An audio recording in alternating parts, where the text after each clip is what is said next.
বাংলাদেশের বাইরে পৃথিবীর বিভিন্ন প্রান্তে যেখান থেকে চ্যানেলে দেখছেন আপনাদের সকলকে সাদর আমন্ত্রণ তৃতীয় মাত্রা দেখবার জন্য। প্রিয় দর্শক, সাম্প্রতিক নানা বিষয় নিয়ে আলোচনার জন্য আমার সঙ্গে স্টুডিওতে রয়েছেন আমার ভাই বসা আছেন বাংলাদেশ সংবাদ সংস্থা বাসসের বিশেষ প্রতিনিধি এবং প্রধান উপদেষ্টার প্রেস উইংয়ের সংযুক্ত এস এম রাশেদুল ইসলাম, এবং আমার ডানে রয়েছেন স্বাধীন সাংবাদিক এবং শিক্ষক আসিবিন আলী। আসিবিন আলী এই মুহূর্তে যুক্তরাষ্ট্রে উচ্চতর গবেষণা কর্মে যুক্ত আছেন। স্বাগত আপনাদের দুজনকে তৃতীয় মাত্রায়। আমি একটু আপনাদের দুজনকে, যেহেতু আপনি মিডিয়াতে কাজ করেন, আসিফও মিডিয়ার সঙ্গে নিবিড়ভাবে যুক্ত, বাংলাদেশের গণমাধ্যম কতটা জন আকাঙ্ক্ষা পূরণ করতে পারছে, বিশেষ করে অভ্যুত্থানোত্তর পরিস্থিতিতে যদি বুঝতে চাই, এস এম রাশেদুল ইসলাম আপনি কীভাবে দেখেন? ধন্যবাদ জিল্লু ভাই।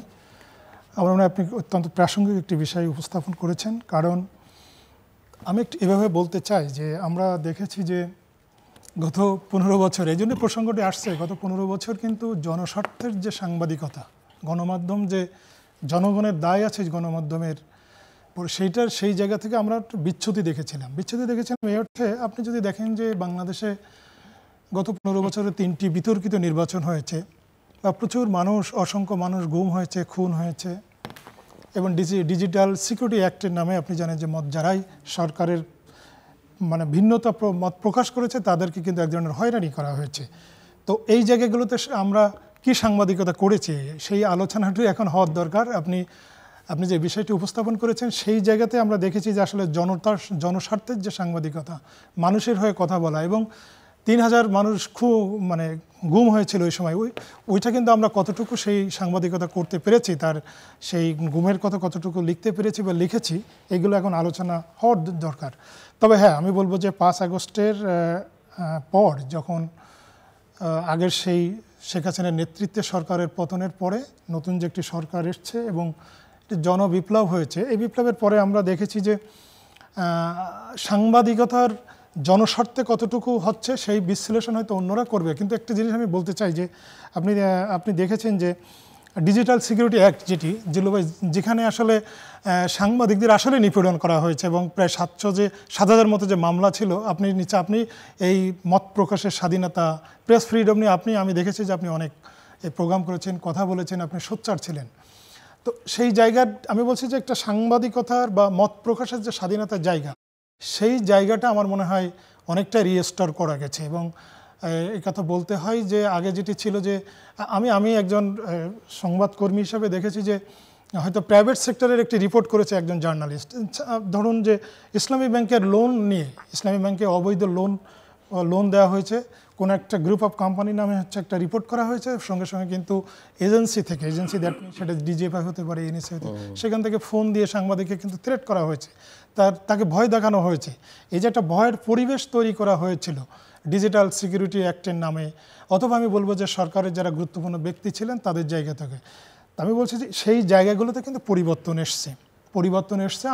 আমাদের যারা সংবাদকর্মী রয়েছেন, আমরা যারা সাংবাদিক রয়েছে, আমার মনে হয় এই যে একটা সুযোগ, যে ভয়ের পরিবেশ নাই, জনস্বার্থে কাজ করার সুযোগ, সেই জায়গাগুলোতে আমাদের মনে হয় আমাদের এই সুযোগটি কাজে লাগানোর প্রয়োজন। এবং আমি বলবো যে আমরা সেটি করছি এই জন্য আপনাকে আমি একটু উদাহরণ দিই। যেমন কালের কণ্ঠ একটা পত্রিকা, টিভি চ্যানেলে প্রোগ্রামে ছিলাম, কালের কণ্ঠের পত্রিকায় ফার্স্ট পেজের যতগুলো নিউজ, প্রত্যেকটা নিউজ কিন্তু সরকারের ক্রিটিসিজম করে। এবং আমি বলবো যে হ্যাঁ, যেমন হচ্ছে বিনিয়োগ কমে গেছে, ওনারা বলেছেন, রাইটলি বলেছেন, এটা তো কেন কমেছে সেই অ্যানালিসিসটা তারা করেছে। তারপরে যে ওনারা বলেছেন যে আপনি দেখেছেন যে আমাদের একজন বিশেষ সহকারী, উনি প্রধান উপদেষ্টার একজন বিশেষ সহকারী, উনি একটা চিঠি দিয়েছেন দুদকে, সেই আলোচনায় আমি যাচ্ছি না, বাট অ্যাটলিস্ট এই যে গণমাধ্যমে এই বিষয়টি এসছে, এবং ওখানে যে মবের কথা বলা হচ্ছে, যে মবের নামে বিভিন্ন জায়গায় অনেক বিশৃঙ্খলা তৈরি করা হচ্ছে। আমি বলছি যে এই যে জনস্বার্থের যে সাংবাদিকতাটা, এই জায়গাগুলো যাতে সুযোগ হয়েছে, এই সুযোগটাকে আমার মনে হয় আমাদের সংবাদকর্মীদের কাজে লাগানোর প্রয়োজন। এবং আমরা কতটুকু করতে পারছি এই বিশ্লেষণ হয়তো আমি ততটুকু সফলভাবে করতে পারবো না, কিন্তু আমরা এই জায়গাটুকু কাজে লাগাতে হবে। বলছেন যে পরিবেশটা তৈরি হয়েছে, আসিফিন আলী কতটা পরিবেশ দেখেন, এবং সবচেয়ে বড় কথা হচ্ছে যে মানুষের আকাঙ্ক্ষা আসলে গণমাধ্যম পূরণ করতে পারছে কিনা, না জাস্ট ফেসটা চেঞ্জ করে একই ঘটনার পুনরাবৃত্তি। জিলুর ভাই, আপনি যে প্রশ্নটা করেছেন, এই প্রশ্নটার আসলে ইয়েস নোতে কোনো উত্তর নেই। কারণ আমাদেরকে বাংলাদেশের সাংবাদিকতার যেমন গত 15 বছরের প্যাটার্নটা দেখতে হবে, আবার এই 1 বছরের প্যাটার্নটাও দেখতে হবে। এটা ঠিক যে 15 বছরের তুলনায় কিছু জায়গায় এই 1 বছরে পরিবর্তন এসছে, কিন্তু আগে বোঝা দরকার যে সাংবাদিকতা নিয়ে মানুষের প্রত্যাশা কী। পরিসংখ্যান ব্যুরোর যে জরিপটা সাংবাদিকদের জন্য গঠিত যে কমিশন যেটা ব্যবহার করেছে গণমাধ্যম সংস্কার কমিশন, সেখানে বাংলাদেশ পরিসংখ্যান ব্যুরোর মাধ্যমে তারা একটা জরিপ করে এবং সেই জরিপে তারা বলছে যে 47.22% অংশগ্রহণকারী তারা বলেছেন যে সাংবাদিকতার বস্তুনিষ্ঠতা নেই। এবং এর কারণ হিসেবে বলা হচ্ছে যে রাজনৈতিক হস্তক্ষেপ 76% অংশগ্রহণকারী বলেছে, 63% বলেছে সরকারের হস্তক্ষেপ, তার মানে রাজনীতিবিদরা হস্তক্ষেপ করেন, পরে সরকার হস্তক্ষেপ করে, এবং 46.94% লোক বলেছে প্রভাবশালীর হস্তক্ষেপ। রাজনীতিবিদ, সরকার, প্রভাবশালী ব্যক্তিবর্গ, এই যে তিনটা বর্গ, এই তিনটা বর্গ 15 বছরে যেটা করেছে, এখন কি ওটা ভিন্নভাবে করছে? প্রশ্ন একটা। এখন যদি ভিন্নভাবে করে, কতটা ভিন্নভাবে করছে সেটাও দেখার বিষয়। এটা ঠিক যে বিগত 15 বছরে আমরা দেখেছি যে সংবাদপত্রের নিয়ন্ত্রণটা হতো সেন্ট্রালাইজডভাবে, অর্থাৎ ডিজিএফআই অথবা এনএসআই কিংবা সরকারের ভেতরকার পাওয়ার ব্লক, তারা সরাসরি দুইভাবে সংবাদ মাধ্যমকে নিয়ন্ত্রণ করত। একটা হচ্ছে হয় থ্রেট দিয়ে অথবা ইনসেন্টিভ দিয়ে। যাদেরকে থ্রেট দিয়ে হয়তোবা ম্যানেজ করা যেত না, ইনসেন্টিভ অফার করতো, ইনসেন্টিভ কাজে না লাগলে তখন তাদের জন্য আরও কঠিন সময় তৈরি করা হতো। আবার অনেকেই শুধু ইনসেন্টিভেই খুশি ছিলেন এবং তারা সেইভাবেই সেই প্যাটার্ন অনুযায়ী সাংবাদিকতা করেছে। এখন আমরা যে ব্যাপারটা দেখছি, এখন এলিমেন্টগুলো কিন্তু সেম আছে, অর্থাৎ থ্রেটের এলিমেন্টও রয়েছে, ইনসেন্টিভের এলিমেন্টও রয়েছে, কিন্তু ক্যারেক্টার চেঞ্জ হয়ে গেছে। আগে হয়তো বা ডিজিএফআই ফোন করতো, এখন ডিজিএফআই ফোন করে না। তার মানে কি এই যে রাস্তার মবের ভয় সাংবাদিকদের নেই? অবশ্যই আছে। অর্থাৎ একটা থ্রেট কিন্তু আছে, থ্রেটের ক্যারেক্টারটা চেঞ্জ হয়েছে। ইনসেন্টিভের প্রশ্ন যখন আসছে, ডেফিনেটলি আগে আমরা দেখেছি সাংবাদিকদেরকে প্লট দেওয়া হতো, আগে দেখেছি আমরা সাংবাদিকদেরকে বিদেশ পাঠানো হতো, খুবই ক্লাসিক এক্সাম্পলস। এখনও কি সাংবাদিকদেরকে ইনসেন্টিভ দেওয়া হচ্ছে না? আমরা দেখতে পাচ্ছি সাংবাদিক কমিউনিটির একটা বড় অংশ সরকারের সাথে, সরকারের সরাসরি রাষ্ট্রীয় কর্মকাণ্ডে সাংবাদিকতা প্রফেশন ছেড়ে দিয়ে গিয়ে অংশগ্রহণ করছে, এবং যেইটা যে ঝামেলাটা তৈরি করে সেটা একটা এথিক্যাল কোয়েশ্চেন তৈরি করে। তার মানে এই যে সাংবাদিকরা এখন সরকারের সাথে সরাসরি গিয়ে অংশগ্রহণ করছেন, তার মানে তারা আগে যে কাজগুলো করেছেন সেই কাজগুলো তাহলে আমি কতটুকু সাংবাদিকতার এথিক্সের পার্সপেক্টিভ থেকে দেখব, কতটুকু তার ফিউচার ইন্টারেস্ট তিনি সার্ভ করেছেন, আর ওই সময়কার তার সাংবাদিকতার এথিক্যাল পজিশন সার্ভ করেছেন। আমি বলছি না যে তারা এই কাজটা করেছেন, আমি বলছি যে এই উদাহরণগুলো মানুষের মধ্যে এক ধরনের অস্বস্তি তৈরি করে, মানুষের মধ্যে এক ধরনের সন্দেহের জায়গা তৈরি করে যে যদি সাংবাদিকরা এত সহজেই ক্ষমতার অংশ হয়ে নতুন করে ক্ষমতা চর্চা শুরু করে নতুন একটা সরকারের আন্ডারে, তাহলে ইতোপূর্বে তারা সাংবাদিকতা কেমনভাবে করেছেন। ঠিক যেভাবে আমরা 15 বছরে যখন সাংবাদিকদের ক্ষমতার পর্দার নিচে থাকতে দেখেছি, ক্ষমতার লেজুর বৃত্তি করতে দেখেছি, এবং আমরা দেখেছি যখন ইভেন নাগরিকদের হত্যাকাণ্ড চলছে, তখন সাংবাদিকরা গিয়ে সরকারের সিদ্ধান্তের পক্ষে অবস্থান পর্যন্ত গ্রহণ করেছেন। তো অর্থাৎ বাংলাদেশের প্রেক্ষিতে আমি বলবো যে খুব একটা আসলে বস্তুনিষ্ঠতার সুযোগ আমরা এখনো পৌঁছাইনি। তবে হ্যাঁ, পৌঁছানোর একটা সুযোগ তৈরি হয়েছে। এখন নির্ভর করবে এই সুযোগটা এখানে যারা স্টেক হোল্ডার রয়েছে, সাংবাদিকের স্টেক হোল্ডার রয়েছে, সংবাদপত্রের মালিকের স্টেক হোল্ডার রয়েছে, রাজনীতিবিদরা রয়েছে, তারা এটাকে কিভাবে কাজে লাগাবেন। তবে জিলুর ভাই, দুঃখের ব্যাপার একটা কি, আসলেই কি আমরা বস্তুনিষ্ঠ সাংবাদিকতা চাই?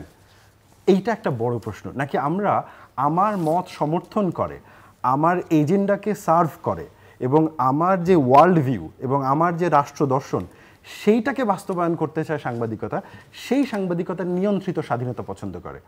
আমার মনে হয় যে আমাদের সাংবাদিকতার ক্ষেত্রে অ্যাবসলিউট সাংবাদিকতার ফ্রিডম নিয়ে আমাদের কারো মধ্যেই কোনো একমত নাই। আমরা এটা ততক্ষণ পর্যন্ত মেনে নেই বা আগ্রহ প্রকাশ করি যতক্ষণ পর্যন্ত এটা আমার লার্জার পলিটিক্যাল ইন্টারেস্ট সার্ভ করে। তবে যদি আমরা সত্যিকার অর্থেই গণতন্ত্র চাই, এই জায়গাটাতে আমার মনে হয় যে আলোচনাটা খুব জরুরি, এবং এই আলোচনাটা সাংবাদিকদের জায়গা থেকেও আসা উচিত, সাংবাদিকতা নিয়ে যারা কাজ করেন তাদের জায়গা থেকেও আসা উচিত, এবং সিভিল সোসাইটির জায়গা থেকেও আসা উচিত। কিন্তু ওইখানেও দুঃখের বিষয়, সিভিল সোসাইটির একটা বড় অংশ সরকারের অংশ। তার মানে হচ্ছে যে আমাদের এখন সরকার আর সরকারকে চ্যালেঞ্জ করার যে ইনস্টিটিউশনগুলো, সেগুলোর মধ্যে খুব মেজর বাউন্ডারি আর দেখতে পাচ্ছি না। এইটার মানে কুপ্রভাব আমরা আরও সামনে দেখতে পাবো। তবে আপনার উত্তরটা শেষ কথায় দিতে গেলে জি না, আমাদের কাঠামোগত কোনো পরিবর্তন ঘটেনি। বাইরে খানিকটা হয়তো বা আবহগত পরিবর্তন ঘটেছে, কিন্তু কাঠামোগতভাবে আমরা ওই পুরনো কাঠামোর মধ্যেই থেকে গেছি। মিস্টার রাশেদুল ইসলাম। জিল্লু ভাই, আমি আলী ভাইয়ের কিছু কিছু জায়গায় আমি একটু দ্বিমত করবো এই জন্য যে উনি যেমনটি বলছিলেন যে সরকারের কর্মকাণ্ডে সাংবাদিকরা সম্পৃক্ত হচ্ছেন, এই সময় আমার কাছে মনে হয়নি যে সাংবাদিকরা, আপনি বলতে পারেন যে কোনো রাজনৈতিক দলের হয়তো তারা আদর্শের কারণে হোক বা যেভাবে হোক তাদের হয়তো সাপোর্ট করছে, সেই জায়গা থেকে আপনি হয়তো ক্ষমতায়ন হচ্ছে কিনা সেটি আলাদা বিষয়, বাট এই সময় সরকারের কর্মকাণ্ডের সঙ্গে সম্পৃক্ত হচ্ছে আমার কাছে এটা মনে হয়নি। আরেকটি বিষয় যেটি বলছিলেন যে আপনি যে সাংবাদিকতার আগের মতো ওই পর্যায়ে আছে, এটা আমি মনে করি না। কারণ আপনি যদি দেখেন আগে যেটি করা হতো, যে এই যে একটা ভয়ের পরিবেশ তৈরি করা হয়েছিল, ওটা কিন্তু এখন নাই। হ্যাঁ, আপনি বলতে পারেন যে একটা মবের সংস্কৃতি মনে হচ্ছে, কিন্তু সরকারের জায়গা থেকে কিন্তু এটা যখন করা হচ্ছে এগুলোর কিন্তু এগেনস্টে এক ধরনের ব্যবস্থা নেওয়া হচ্ছে। হয়তো আপনি বলতে পারেন সেই ব্যবস্থাটি। আরেকটা বিষয় হলো যে রাতারাতি কিন্তু আমাদের যে কালচারের মধ্যে ছিলাম, এটা যে হঠাৎ করে, আমরা তো বাংলাদেশেরই মানুষ, আমরা এখানেই সাংবাদিকতা করেছি, আমরা যে একদম হঠাৎ করে চেঞ্জ হয়ে যাব বিষয়টা এমন না। হয়তো কেউ ধারণা করছে যে ফেব্রুয়ারিতে ইলেকশন হবে, আরেকটি নতুন দল ক্ষমতায় আসবে, সেই দলের সাথে আমাদের একটু যোগাযোগ থাকতে হবে, সেইটা ভিন্নতা। কিন্তু আমার মনে হয় এখন যে সরকার রয়েছে, সরকার কোনো সাংবাদিকদের ফেভার করছে বা সরকারের কর্মকাণ্ডে কোনো সংবাদকর্মীরা সম্পৃক্ত হচ্ছে, এটি আমার কাছে মনে হয়নি। আর আরেকটি বিষয় যে সাংবাদিকদের কিছু বিষয় একটু বলতে হয় যে আমরা দেখেছি যে আগে যদি আপনি প্রতিনিয়ত দেখতেন যে সাংবাদিকদের নামে মামলা হচ্ছে, এখন কিন্তু সরকার যে একটু ভয় দেখিয়ে সরকারের পক্ষে ডাকা, এরকম কিন্তু হয়নি। এবং গত 11 মাসে কিন্তু কোনো সাংবাদিকের নামে সরকারের পক্ষ থেকে একটি মামলাও দায়ের করা হয়নি।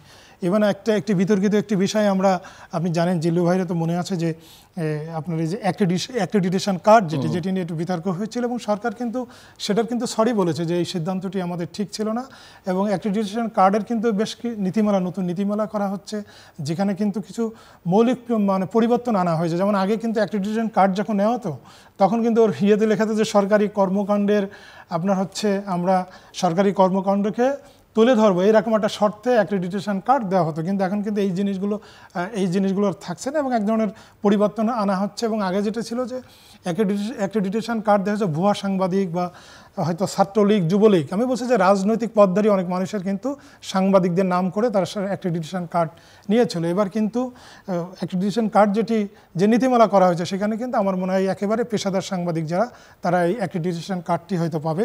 সেক্ষেত্রে হয়তো আমি বলছি যে পেশাদারিত্বের এক ধরনের গুরুত্ব দেওয়া বা পেশাদারিত্বকেই যাচাই করে অ্যাক্রেডিটেশন কার্ড দেওয়া, বা আমি বলছি যে সাংবাদিকদের পেশাদারিত্বের যে একদম নিরাপত্তা, আর্থিক নিরাপত্তা, এই সব জায়গাগুলো কিন্তু আপনি যেটি বলছিলেন যে মিডিয়া কমিশন, যেটি সংস্কার কমিশন, সেই সংস্কার কমিশনের যে রিপোর্ট, সেই রিপোর্টের সরকারের যে অংশ, সরকার কিন্তু ধীরে হলেও সেই কাজগুলো শুরু করেছে, কিন্তু মিডিয়া কমিশনের যে রিপোর্টের কিন্তু বড় অংশ অ্যাকচুয়ালি মিডিয়া হাউসগুলো ইমপ্লিমেন্ট করবে বা তাদেরই দায়িত্ব। তো এই জায়গায় আমার মনে হচ্ছে যে আমি যেটি বলছিলাম যে এখন হয়তো ওই রকম পরিবেশ নাই যে সরকারের সঙ্গে সাংবাদিকদের সম্পৃক্ততা থেকে সাংবাদিকরা হয়তো ক্ষমতার অপব্যবহার, আমার কাছে মনে হয়নি। তবে রাজনৈতিক শক্তি, এখন তো আপনি জানেন যে একটা নতুন পরিবেশ তৈরি হয়েছে, সেই পরিবেশে আমরা রাতারাতি এটা আমরা পরিবর্তন করতে পারবো এমন সেই স্বপ্ন আমরা দেখাটা কতটুকু যৌক্তিক। তবে আমার মনে হয় আমরা একটা সূচনা হয়েছে, সূচনা এটা আমরা হয়তো আগামীতে ভালো কিছু হবে। সো আসিফ, আপনি শুনছিলেন, এবং একই সঙ্গে আমি একটু বুঝতে চাই যে পরিবর্তিত পরিস্থিতিতে আমরা ওই সময় অনেক রকমের ডিসইনফরমেশন দেখেছি ভেতরে বাইরে, এবং সেই প্রবণতাটা আমাদের এখানে সামাজিক যোগাযোগ মাধ্যমে তো আছেই। আমরা প্রতিবেশী দেশ থেকে এই প্রবণতাটা দেখেছি। বাংলাদেশের ভেতরে মেইন স্ট্রিম মিডিয়াগুলোর এই জায়গায় কি অবস্থাটা, সেটা একটু আপনার কাছ থেকে বুঝতে চাই। ধন্যবাদ আবার জিল্লুর ভাই। আমার সহ আলোচক যেটা বলছিলেন, আমি শুধু একটা জায়গায় একটু ক্লিয়ার করি। আমি বলিনি আসলে যে এই সময়ে সরকার সরাসরি নিয়ন্ত্রণ করছে, কারণ এটা আমি নিজেও যতটুকু দেখেছি যে আগে যেভাবে ডিজিএফআই থেকে ফোন দেওয়ার প্রবণতা ছিল বা এক ধরনের সরাসরি নিয়ন্ত্রণের ব্যাপারটা ছিল, সেটা এই সরকার যথেষ্ট নিয়ন্ত্রণ করেছে, এ বিষয়ে কোনো সন্দেহ নেই, এবং এটার জন্য তারা সাধুবাদ পেতেই পারেন। তবে এটাও ঠিক যে সরকার বিগত 1 বছরে সরকারের পক্ষ থেকে মামলা করা হয়নি, কিন্তু তারপরে আমরা দেখেছি যে সাংবাদিকদের বিরুদ্ধে অহরহ খুনের মামলা হয়েছে। এখন প্রশ্ন থাকতে পারে এই সাংবাদিকরা নির্দোষ কিনা, আমি জানি না তারা নির্দোষ কিনা, এইটা তদন্ত করার দায়িত্ব হচ্ছে পুলিশের, এইটা তদন্ত করার বিচার করার দায়িত্ব আদালতের। কিন্তু আমরা দেখেছি যে সাংবাদিকদের রাজনৈতিক পরিচয়ের কারণে বহু জায়গায় স্বার্থের কারণে খুনের মামলা দেওয়া হয়েছে, এবং অনেক ক্ষেত্রে এই মামলাগুলো খুবই কি বলবো যে নিপীড়নমূলক এক অর্থে বলা যায় এখন। এবং এই কাজগুলোকে আমরা জাস্টিফাই করার যে প্রবণতাটা দেখছি, সেই প্রবণতা হচ্ছে অতীতে সে এই কাজ করেছে তাই আমি এখন তার সাথে এটা করব। কিন্তু আমরা তো আইনের শাসনের যখন কথা বলছি, আমরা তখন তো এটা বলতেছি যে যার যেটুকু অপরাধ সে সেই অপরাধ অনুযায়ী শাস্তি পাবে। এই জন্য শাস্তি পাবে না যে তার ব্যাপারে আমার একটা পারসেপশন আছে যে সে এই অপরাধটা করেছে, বরং তার অপরাধের প্রমাণ রয়েছে। এই যে ফান্ডামেন্টাল জায়গাটা, এই জায়গাতে আমার মনে হয় যে সরকারের তরফ থেকে আরও বেশি ক্লিয়ার করার সুযোগ ছিল। আরেকটা ব্যাপার, আপনি সাংবাদিকদের মানে সুযোগ সুবিধা নিয়ে যে ব্যাপারটা বলেছেন, আসলে কি এটা ঠিক যে এই মেয়াদে কোনো সাংবাদিককে আমার মনে হয় না প্লট দেওয়া হয়েছে, বাট এই মেয়াদে সাংবাদিকদেরকে বহু অ্যাম্বাসিতে নিয়োগ দেওয়া হয়েছে, এই মেয়াদে সাংবাদিকদেরকে বহু প্রতিষ্ঠানের হেড বানানো হয়েছে, এবং তারা সেই হেড হওয়ার পরে আমরা দেখতে পাচ্ছি তাদের পজিশন কিভাবে চেঞ্জ হয়েছে। তারা যখন একটা সময় সিস্টেমকে প্রশ্ন করার অবস্থান নিত, এখন যখন তারা হেড হয়ে গেছে তখন আর সেই প্রশ্ন করার জায়গাটাতে নেই। তারা এখন অনেকটাই সফটলি হোক বা হার্ডলি হোক ওই এজেন্ডাকে বাস্তবায়ন করছে। আমার কোনো সমস্যা নাই তারা এই এজেন্ডাটা বাস্তবায়ন করলে, ডেফিনেটলি তারা করবে, বিকজ তাদের এমপ্লয়ারের তারা স্বার্থ সংরক্ষণ করছে। প্রশ্নটা হচ্ছে তখন ওই যে নৈতিকতার ওই যে কার্টেইনটা তারা সামনে রাখেন, এটা তাদের রাখা উচিত না। তাদের ডিসক্লেইমার দিয়ে দেওয়া উচিত যে আমি গতকাল পর্যন্ত সাংবাদিক ছিলাম, আমি এখন পোলাইটলি ওই জায়গা থেকে বের হয়ে আসছি, আমি এখন সরকারের জন্য কাজ করব। আমি আর সাংবাদিকতার যে প্রোটেকশন, সাংবাদিকতার ক্রেডিটের যে অধিকার, সেটার আমি চাইবো না। এটা একটা খুবই ফেয়ার প্রফেশনাল প্র্যাকটিস। পৃথিবীর বহু দেশে সাংবাদিকরা সরকারের সাথে কাজে যুক্ত হয়, এবং আমার মনে হয় যে এটা যুক্ত হওয়াই উচিত, কারণ সাংবাদিকরাও এই মানে তাদের অভিজ্ঞতা, তাদের কাজ, এটা সরকারকে হেল্প করতে পারে। আমার শুধু পয়েন্টটা হচ্ছে যে আপনি দুই নৌকায় পা দিয়েন না, অর্থাৎ আপনি সাংবাদিকতার ক্রেডিবিলিটিও চাইয়েন না, আবার সরকারের পলিটিক্যাল ক্ষমতার এক্সারসাইজও করেন না, যে কোনো একটা করে।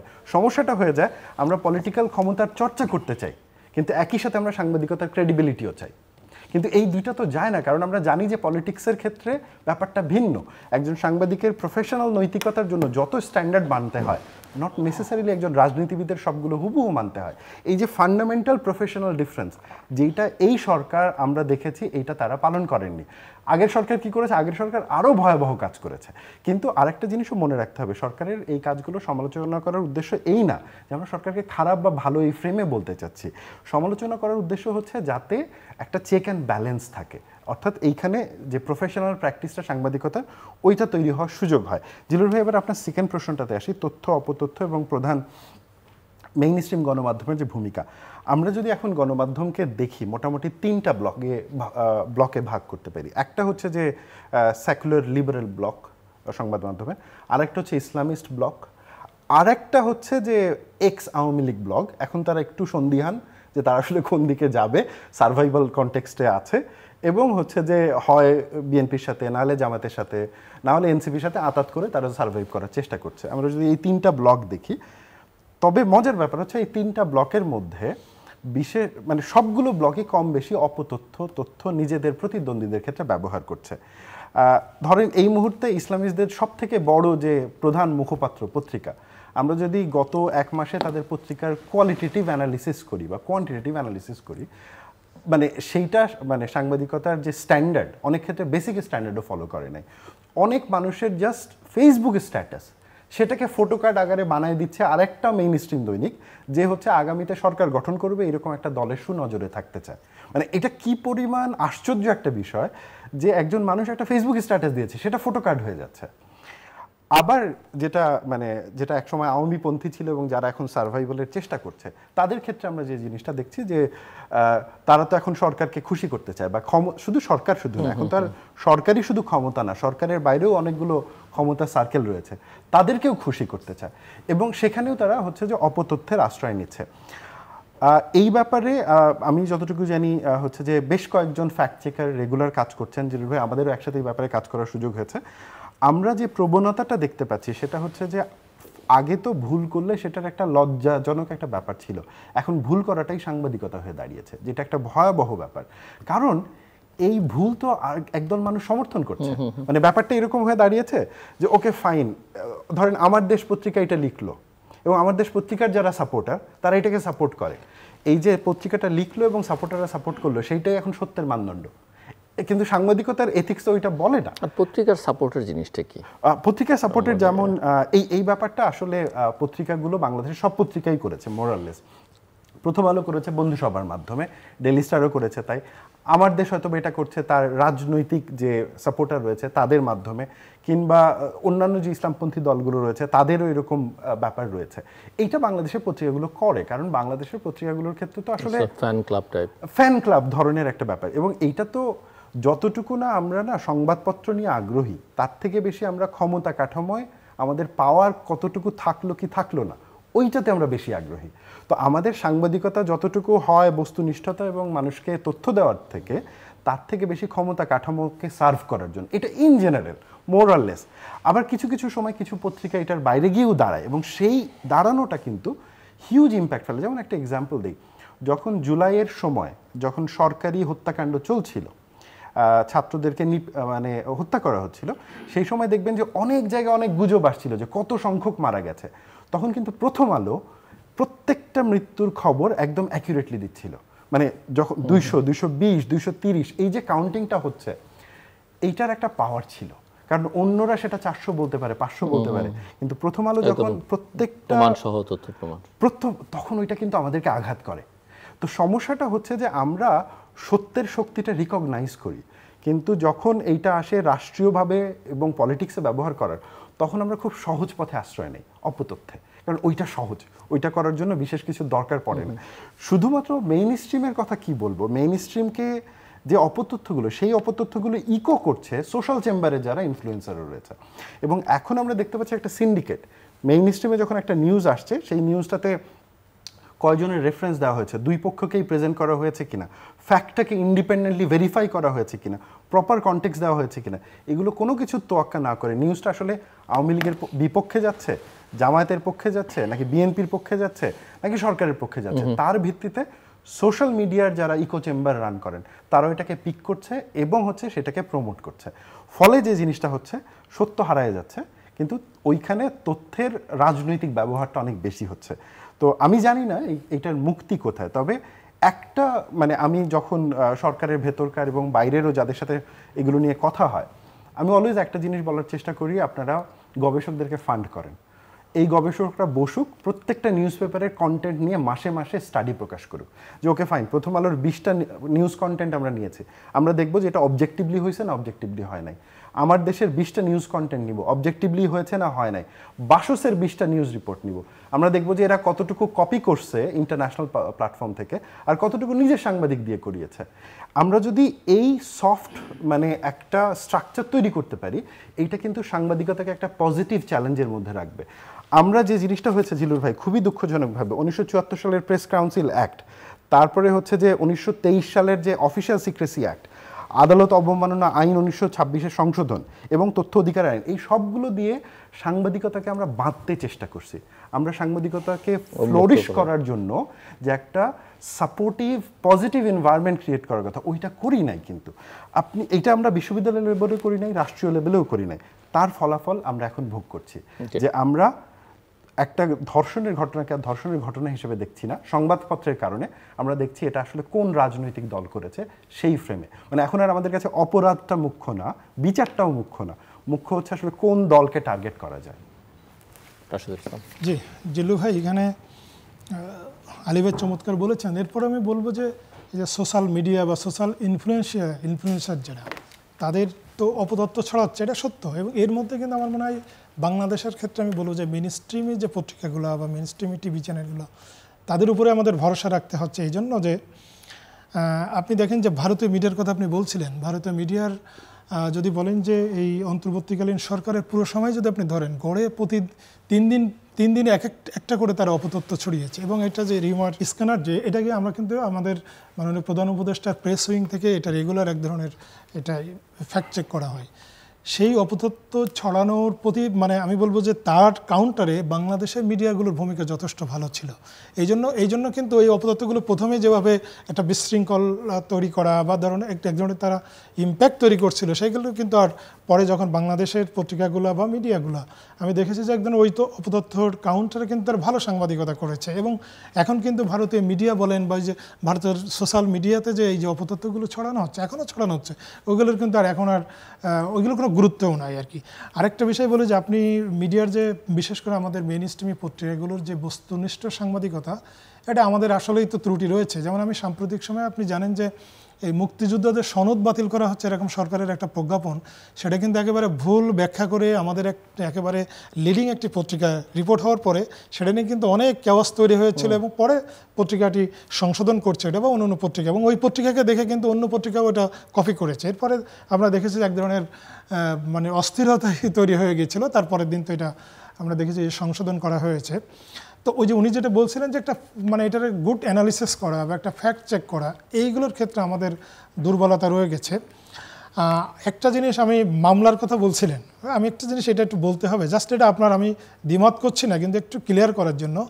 আপনি যাদের নামে মামলা হয়েছে এই সময়, আপনি যদি একজন সাংবাদিকের কথা বলি, উনি হচ্ছে 2024 সালের যে জানুয়ারিতে যে ইলেকশন হয়েছে, ওই ইলেকশনে কিন্তু আওয়ামী লীগের নির্বাচনী যে পরিচালনা কমিটি, ওই কমিটিতে ছিলেন। এখন ওনাকে যদি আপনি সাংবাদিক হিসাবে শুধু মানে দেখেন, এটা এই দৃষ্টিভঙ্গি তো রাখা ঠিক হবে না। এবং আর যাদের নামে মামলা হয়েছে, মামলাগুলো কিন্তু তাদের বিরুদ্ধে হয়েছে একেবারে আপনার তাদের এগেনস্টে সুনির্দিষ্ট অভিযোগ রয়েছে যে তারা হত্যার ক্ষেত্রে প্ররোচনা দিয়েছেন, এবং এই অভিযোগগুলো কিন্তু অসত্য না। এই অভিযোগগুলো অসত্য না। আমার মনে হয় যদি কেউ ফৌজদারি মানে অপরাধ করে, তাকে শুধু সাংবাদিক বলে পার পাওয়া, আপনি যেটি বলছিলেন যে আমি হচ্ছে মানে আমার সরকারের যে প্রভাব সেটিকে এনজয় করবো, আবার সাংবাদিকতার পরিচয় দিয়ে আমি নিজে প্রোটেক্ট নেওয়ার চেষ্টা করবো, সেটা মনে হয় ঠিক না। এবং আমাদের মনে হয় এই জায়গাগুলোতে অনেস্ট চিন্তা করার সময় এসেছে যে আমি যদি অপরাধ করি, আমি সাংবাদিক, কিন্তু আমি ফৌজদারি অপরাধ করলে আমি কেন পার পাওয়ার চেষ্টা করব।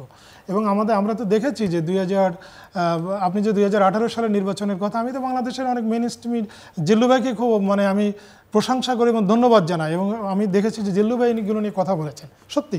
কিন্তু আমি তো অনেক মিডিয়াকে দেখেছি একেবারে মানে তারা, আমার কাছে মনে হচ্ছে মিডিয়ার কাজই ছিল কোনো টিভি চ্যানেলের যে নির্বাচনটাকে বৈধতা দেওয়া, এবং এই যে বৈধতা দেওয়া, এটা তো আমাদের দেশের এক ধরনের সামাজিক বিভাজন তৈরি করা হয়েছিল এই নির্বাচনকে বৈধতা দিয়ে। আমি বলছি যে, এবং আপনি যদি কোনো সাংবাদিক আওয়ামী লীগের নির্বাচন পরিচালনা কমিটির মেম্বার থাকে, তারা হয়েছে এইগুলোকে লিডারশিপ দেয়, তো তাদেরকে তো আসলে এটা তো একটা ফৌজদারি। যদি আমি বলি যে অন্য একজন রাজনীতিবিদ যখন হচ্ছে মানে ওই ধরনের মামলায় গ্রেপ্তার হচ্ছে, ওই সাংবাদিক কেন নয়? ওনাকে তার সাংবাদিক হিসাবে এখানে ছাড় দেওয়ার সুযোগ নেই। আসিফ বিন আলী, নির্বাচনের প্রসঙ্গ যেতে উঠলো, যদিও 24 সালের নির্বাচনে একটু সামনের দিকে তাকাতে চাই। বাংলাদেশের নির্বাচনী আগামী দিনের নির্বাচনী প্রক্রিয়া, নির্বাচনী রোড ম্যাপে আপনি আসলে কি দেখতে পান? নির্বাচন করবার ক্ষেত্রে চ্যালেঞ্জগুলো কি একটা ভালো নির্বাচন করবার জন্যে, এবং আদৌ নির্বাচন কবে হবে, নির্বাচন দেখেন কি না, সেটা নিয়েও আমরা নানান জনের নানান রকমের মতামত, আশঙ্কা, সম্ভাবনা, উৎসাহ, উচ্ছ্বাস সবই দেখতে পাই। সো আপনার দিক থেকে শুনতে চাই। জিলুল ভাই, আমি আমার সহ-আলোচকের একটা পয়েন্ট শুধু একটু অ্যাড্রেস করে নিই। আমার বলার কোনোভাবেই এটা উদ্দেশ্য না যে ফৌজদারি অপরাধ যদি কোনো সাংবাদিক করে, তাকে সাংবাদিকতার আইডি ব্যবহার করে তাকে ছাড় দিতে হবে, অবশ্যই না। সেটা গত মেয়াদে হোক আর সেটা এই মেয়াদে হোক, ফৌজদারি অপরাধ, তার ইন্ডিপেন্ডেন্ট তদন্ত হবে। যে সাংবাদিকদের বিরুদ্ধে মামলা হয়েছে, যেমন আপনি যে সিলেক্টিভ কেসটার কথা বলেছেন, এই কেসটাও আছে। আবার এমন কেসও আছে যে আসলে ওইখানে খুনের মামলা হওয়ার গ্রাউন্ড নাই, কিন্তু তার মানে কি এই যে তারা অপরাধ করেন নাই? অনেক ক্ষেত্রেই করেছে। তো যে অপরাধটা করেছে তাকে ওই অপরাধে মামলাটা দেওয়া হোক। অর্থাৎ যদি কেউ সরকারের থেকে অন্যায়ভাবে একটা প্লট নিয়ে থাকে ক্ষমতার অপব্যবহার করে, তাকে তো আমি খুনের মামলা দিব না, তাকে আমি ওই প্লট নেওয়ার মামলাটা দিব। যদি কেউ অপতথ্য দিয়ে নিউজ ছড়ায়, যেমন হচ্ছে যে আমরা দেখেছি সময় টিভিতে রেগুলারভাবে সাংবাদিকরা এটা করেছে, আপনি তাকে তো খুনের মামলা দিবেন না, আপনি তাকে ওই যে কাজটা করেছে স্পেসিফিক ওই মামলাটা দিতে হবে। খুনের মামলা কেন দেওয়া হচ্ছে? কারণ এটা সহজ, এর থেকে বেশি কিছু না, জাস্ট এটা সহজ দিলেই হয়ে গেল। এবং আমরা বিচারের ক্ষেত্রে গত 1 বছরে যে জিনিসটা দেখেছি, যে বিচারের যে রাজনীতিকীকরণ ঘটেছে, সেখানে উদ্দেশ্য এটা ছিল না যে ট্রুথ এবং অ্যাকাউন্টেবিলিটি নিশ্চিত করা, সেখানে অনেক ক্ষেত্রে এটা উদ্দেশ্য ছিল যে হচ্ছে যে প্রতিহিংসা চরিতার্থ করা।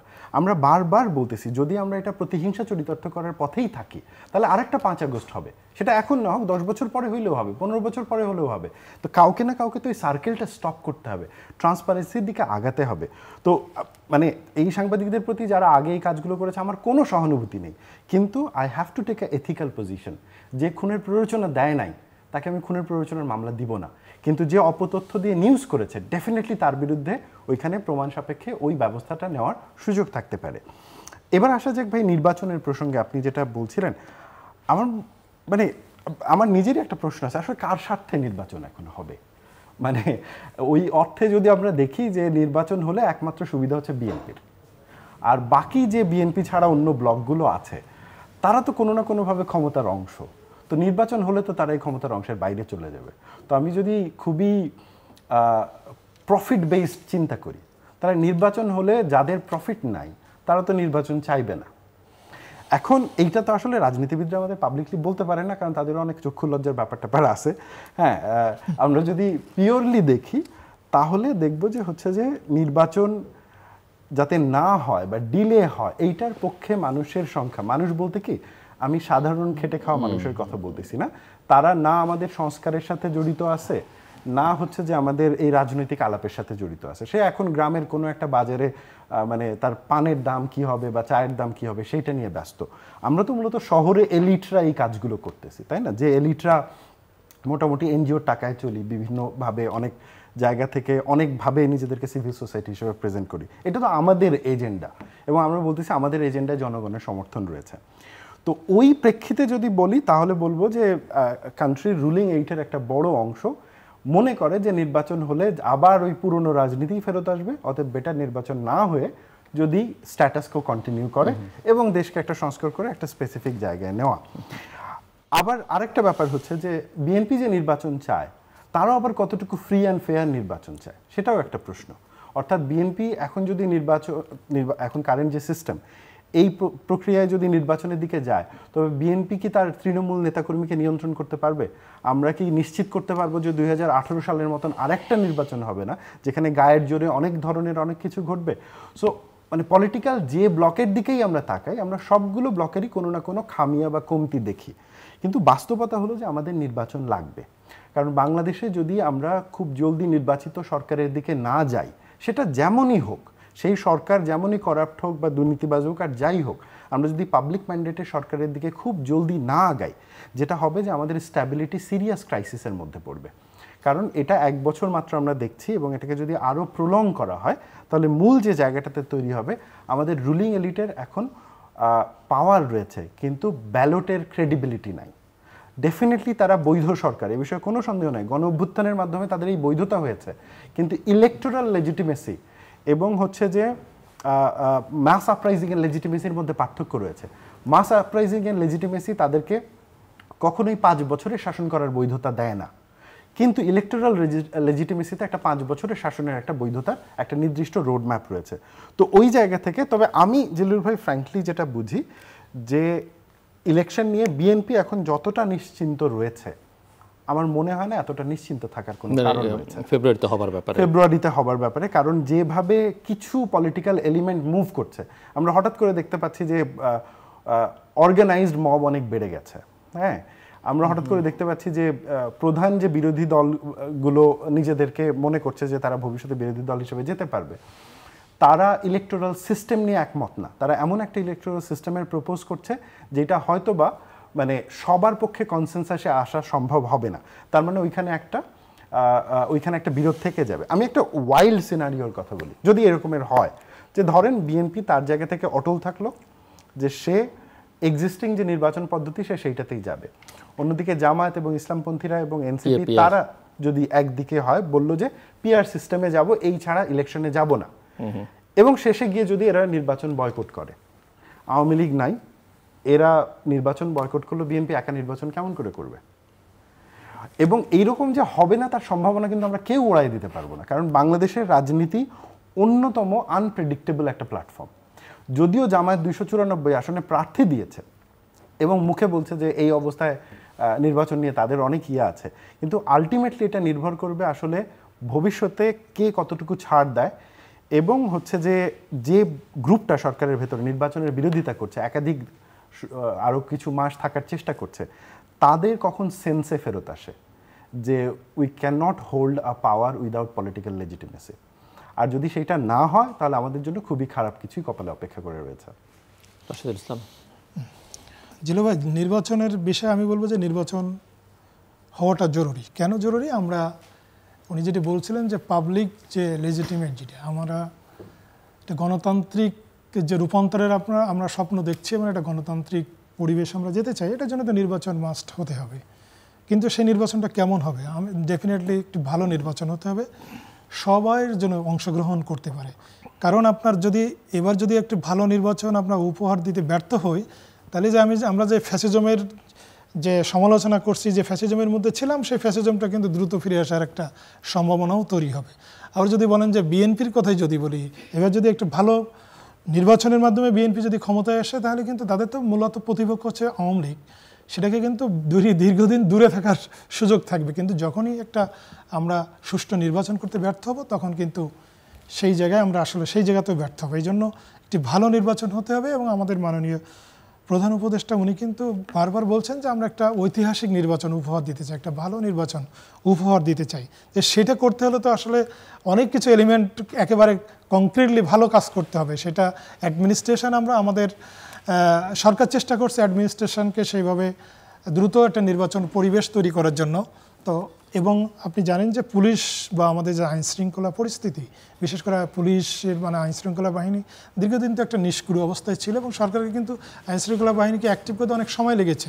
এখন আমার এটা হলো যে নির্বাচনের একটা ভালো নির্বাচন করার জন্য আমাদের যে আইনশৃঙ্খলা বাহিনীরও যে অ্যাক্টিভ, তাদের যে সক্রিয় অংশগ্রহণ, সেই জায়গায় আমাদের নিয়ে যেতে হবে। নাহলে আপনি যেটি বলছিলেন যে আশঙ্কা তো আছেই যে কোনো একটি রাজনৈতিক দল যদি মাঠ দখল করে নেয়, তো সেটা তো আসলে ফেয়ার ইলেকশন হলো না। তো আমাদের মনে হয় যে সকল রাজনৈতিক দল না, আমি বলবো যে দেশের প্রতিটি মানুষ যেন নির্বিঘ্নে নিরাপদ একটি নির্বাচনে অংশগ্রহণ করতে পারে, সেই পরিবেশ তৈরি করাটা জরুরি।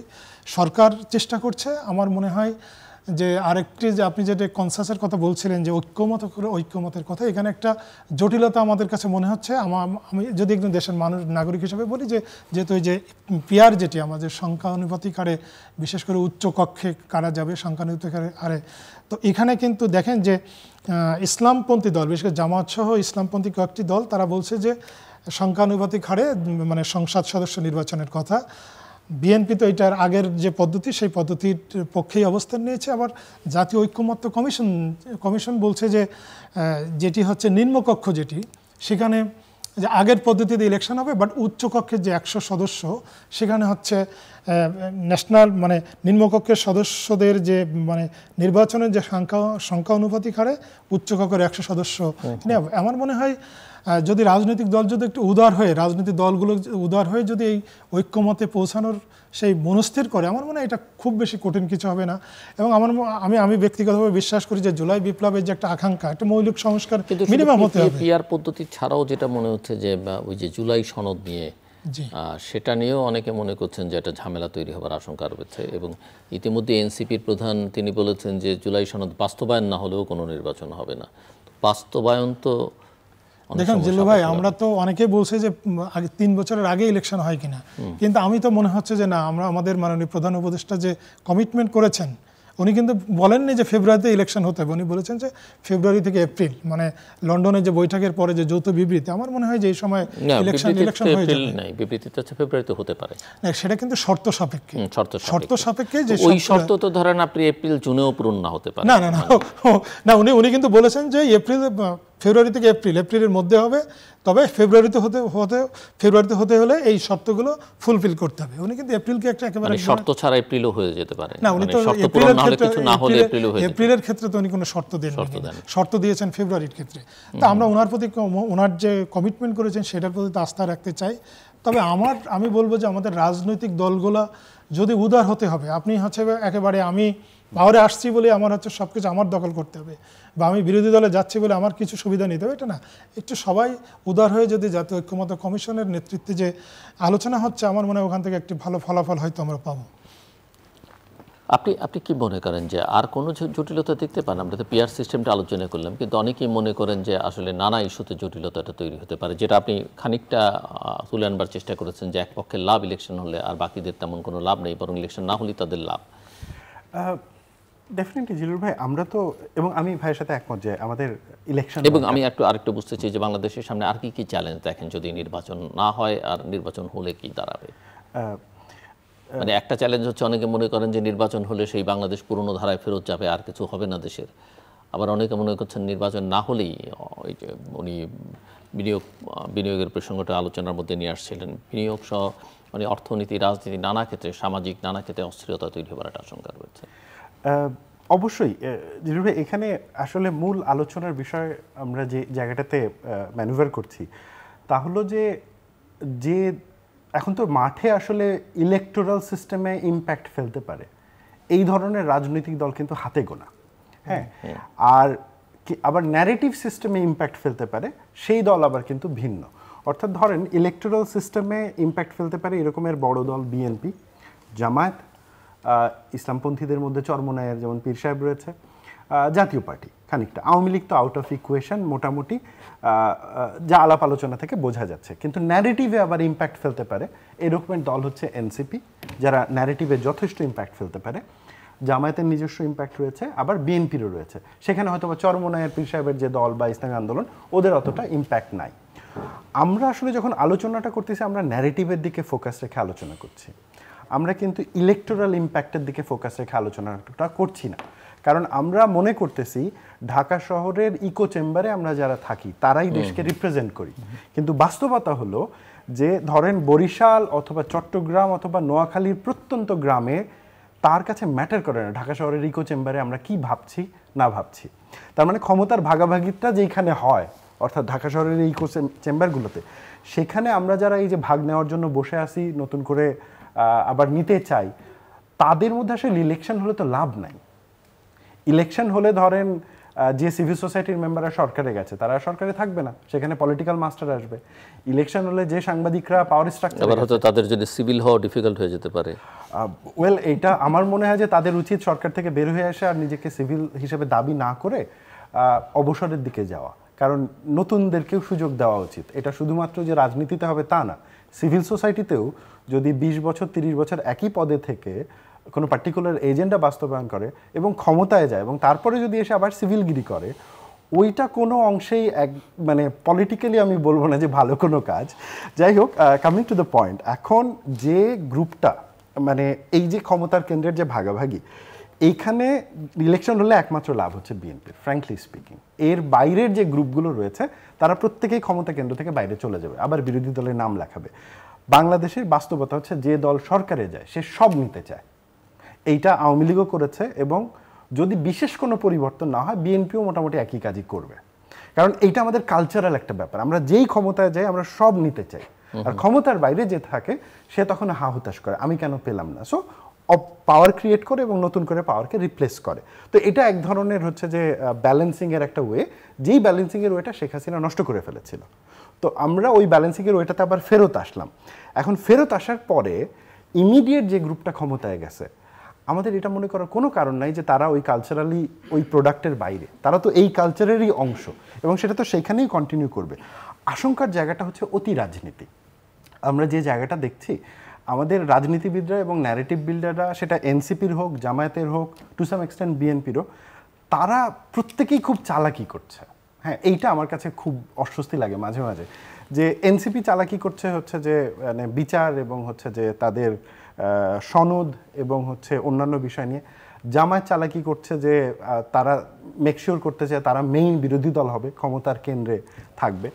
বিএনপির দিক থেকে ব্যাপারটা হচ্ছে যে ওকে ফাইন, তার দলের ওপরে মেজর নিয়ন্ত্রণ নাই, কিন্তু অ্যাট দ্য সেম টাইম সে ক্ষমতায় যেতে চায় যে কোনো ওয়েতে, তো ওইটাকে উদ্দেশ্য করে। এবং আমরা যদি এখানে এক্সপেক্ট করি যে এরা সবগুলো এই চালাকি বাদ দিয়ে একদম সাধু ভালো ভদ্রলোকের মতন একসাথে বসে আলাপ আলোচনা করবে, ওইটা না রোম্যান্টিক একটা চিন্তা হবে। রাজনীতি এইরকমই, রাজনীতি এইরকমই নোংরা, রাজনীতি এইরকমই জটিল, রাজনীতি এইরকমই স্বার্থ সংশ্লিষ্ট। তার মানে এদের সাথে আমাদের ভাষাটা কি হবে? তাহলে স্বার্থের ভাষা।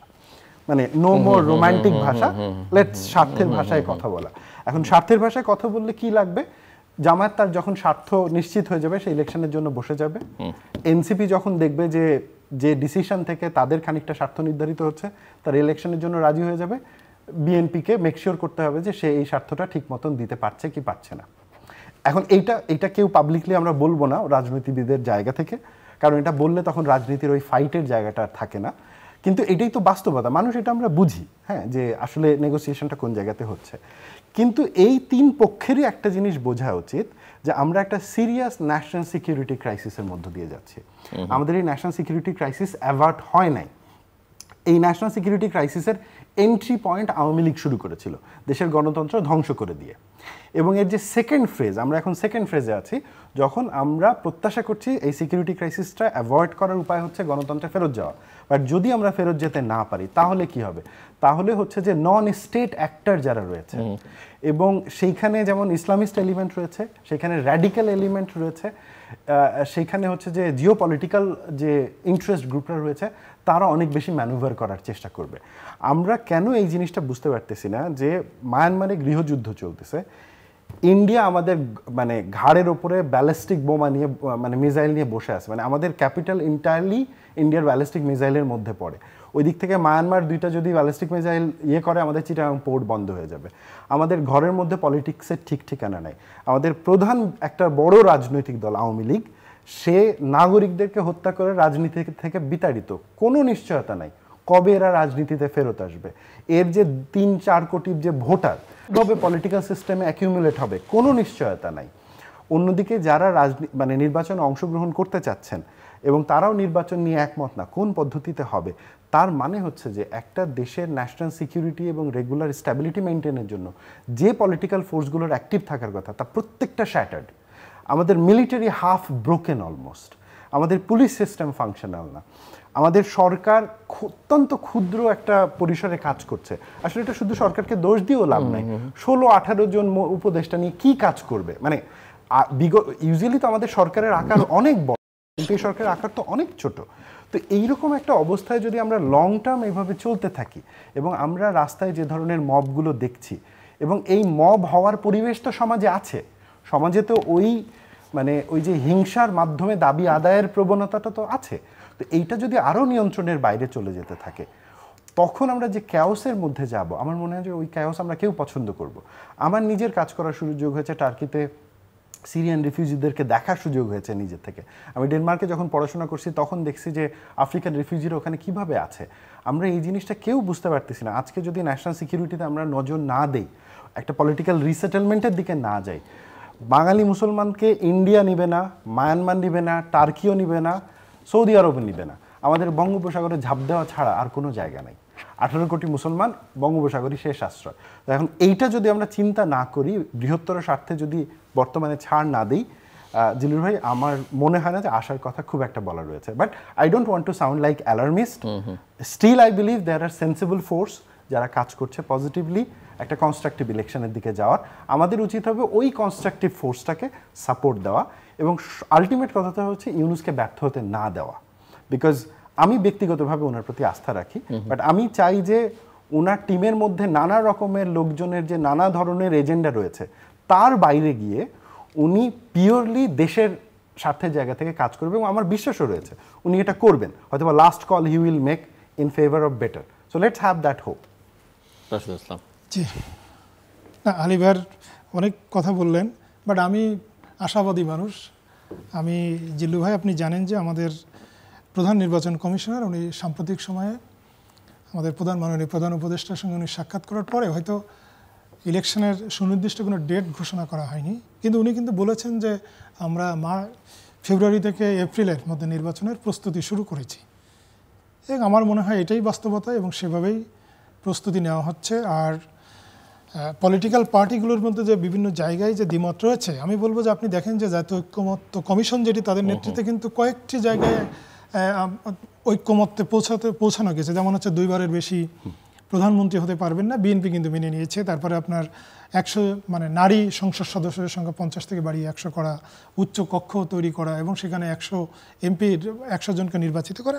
এরকম আমি বলবো যে বেশ কিছু জায়গায় কিন্তু ঐক্যমতে পৌঁছানো গেছে। হয়তো যে জায়গাগুলো এখন বাকি রয়েছে, আমার মনে হয় এখানে আমাদের মাননীয় প্রধান উপদেষ্টা উনি যেহেতু এখানে অভিভাবক হিসাবে কাজ করছেন, ওনার নেতৃত্বে এই দ্বিমতের যে জায়গাগুলো হয়তো আমরা ঐক্যমতে পৌঁছাতে পারবো এবং আমরা একটি সুন্দর নির্বাচন দেখতে পারবো। আর আপনি যেটি বলছিলেন এটা বাস্তবতা যে একটি নির্বাচন দরকার, ভালো নির্বাচন দরকার, না হলে আমরা এক ধরনের অস্থিরতার মধ্যে পড়তে পারি এবং সরকার কিন্তু এই বিষয়ে কনসার্ন।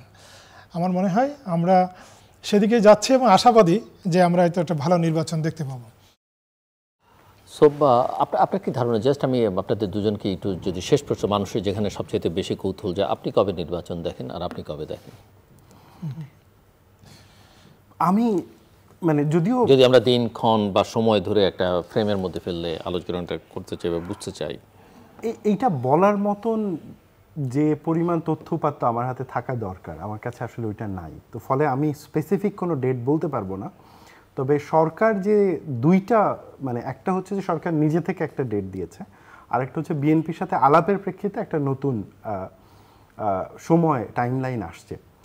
কিন্তু দুটোই যেমন একই সাথে আসার জায়গা রয়েছে, আবার দুটোতেই অনেকগুলো লুপ রয়েছে।